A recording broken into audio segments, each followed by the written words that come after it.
สวัสดีทุกท่าน ตอนนี้คุณตาก็มาช่วยเกลี่ยทราย โอ้ ในขณะเดียวกัน คุณพ่อซื้อM100มาอีกแล้วบอกคุณพ่อ โอ้ เกรงใจพี่น้องเอ้ยบ่ต้องก็ได้ดอกคุณพ่อเอ้ยเถอะนะเอามาก่อนลูกนึงระวัง รถนึงแล้วคือจะมา2 รถเลยบ่มีวงไว้ เนอะเอามารถเดียวก่อนมันมีบางเท่บางยังอีกรถนึงนี่ก็ พอเกียร์ซ้ายขึ้นเบิดแล้วจังมีมงเทนะเกียร์เปิดที่ไหนไป เอาคันหนึงก่อนเนาะ ครับตั้ง อันนี้คุณตามาช่วยนะทุกท่าน คุณตายังแข็งแรงอยู่เนาะคุณตาเท่าใดนะอายุเนี่ยคุณตา65โอ้5 ปีแล้วได้เนาะอันได้รับเงินเดือนนี่เนาะได้รับเงินเดือนมา5 ปีเต็มแล้วพี่น้องเอ้ย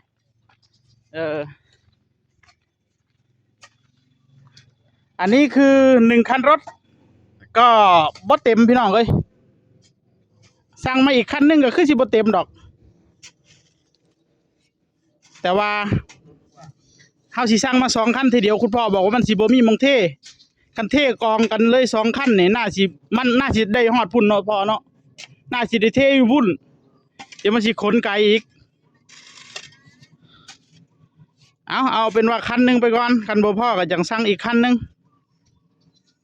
หรือว่าสิเอารถไถมาเกียร์ดินมาผสมกันบ่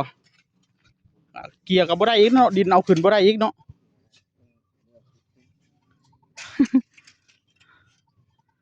มึงต้องคันหนึงก่อน เอา คันนี้แนวใดลองดู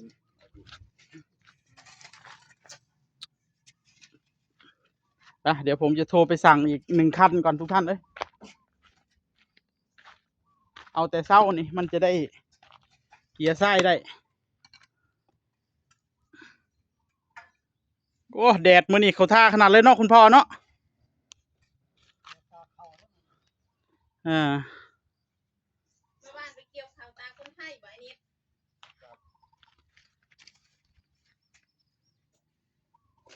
เร็วแล้วบ่ แล้วข้าวเจ้าข้าวเหนียวบัด เฮ็ดหน้าร้ายแล้วคุณแม่นี่ นะครับเดี๋ยวข้าวเหนียวก็ได้ข้าวกลางหน้าตรง ฮะ หน้าละลาย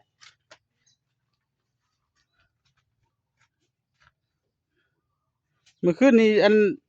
แล้วจักโมงคุณพ่อ6 โมงแรงมืดบ่ บ้านเฮ็ดเวียก มืดพอดีบ่ ไปซื้อนมก่อน มาฮอดปีกะอยากสรุมจักหน่อยหนึง โอ้แสดงว่าเมื่อคืนนี้เลิกค่ำอยู่ มันเลิกก็จะนั่น แม่นพหันเลิก รถ20 เส้นแล้วรถกว่าเกือบ2 รถมันสิชัดเต็มได้อยู่ ฮัลโหลจ้าสั่งทรายแหน่ เรียกของนี้ก่อน สั่งทราย1 คันรถอย่างเดียวเหรอ อย่างเดียวเหมือนเมื่อวานจ้าราคาเดียวกัน เหมือนเดิม จ้าราคาเดียวกันบ่1,600 ราคาเดิม 1,690บ่ แม่นแหละ แม่นนะ อยู่แค่ เท่าใดเมื่อวานนี่1,600เท่าใด 1,680 1,680ก็บ่1,600เลยฮะมันกระเทินนะ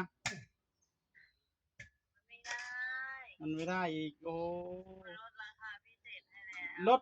รถพิเศษให้เขาตักมาหลายๆนะเด้อสวดๆคันนะเด้อ มันบ่พอเด้อไหนเอาสำนี้ละ1 คันมาส่งด่วน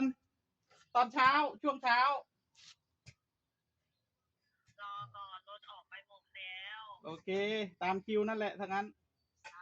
โอเคครับสวัสดีครับ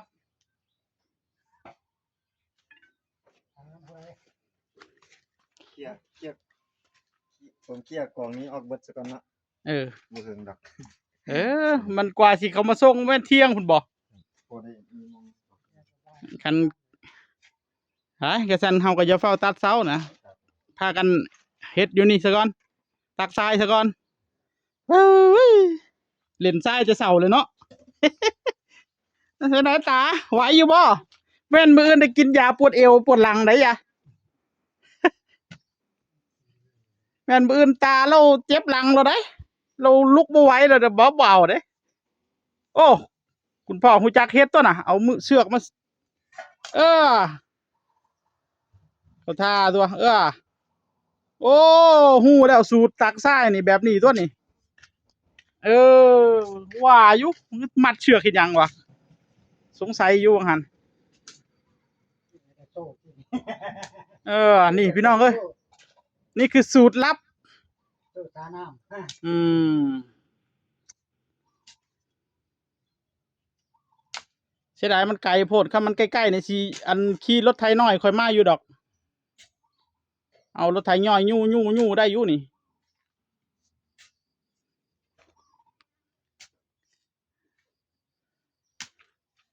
เดี๋ยวตักเอาเนาะเอากำลังเลยเนาะ กำลังกาย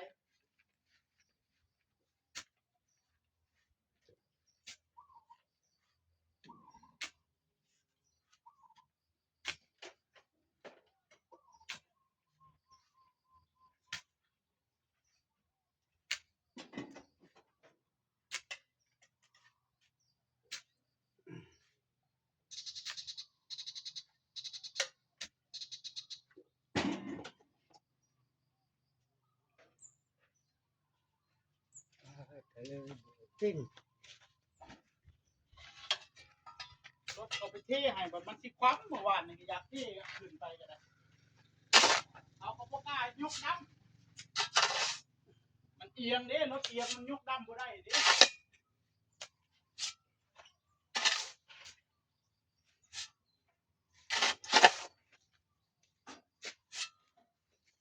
โอ้เท่ขนาดเขามัดแบบนั้นบอก คิดเองได้ถูกแล้วปานยึดพื้นเนี่ย ถ้าขนาดเราต้องหูก่อน นี่จะทนแน่นี้ เท่ขนาดเลยเนาะโอ้เขาเฮ็ดแนวนั้นเนาะ ผมก็เพิ่งเห็น เออ เพิ่งหู้นี่ละวิธีการตักทรายนี่ต้องถ้าตักหลายๆเนี่ยเอาแบบนี้เนาะกัน2-3 ตักนี่บ่ต้องก็ได้เนาะ โอ้ เออ เอาแบบระบบบ่ต้องก้มเลยเนาะ กลุ่มเนาะ มันก็ควรล้างเนาะตา แบบนี้ก็คือสิบ่เมื่อยซ้ำที่เฮาก้มอ่ะก็ท่าตัวความคิดนี่นี่ทุกท่านเราได้แนวคิดแล้วนะเดี๋ยวจะนำไปปฏิบัติหลังต่อไป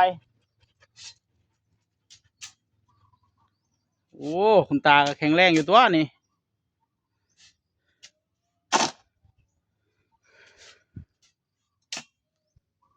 คุณตาก็มาช่วยทุกท่านมีโอกาสแล้วอยู่ตัวนี่มือเดียวก็แล้วตัวนี่กองหนึงนี่บ่ต้องหัดจ้างรถไถมายู่พี่น้องเอ้ย ตะอ้วนสั่งหรือยังทรายน่ะ สั่งแล้วเรียบร้อยแล้ว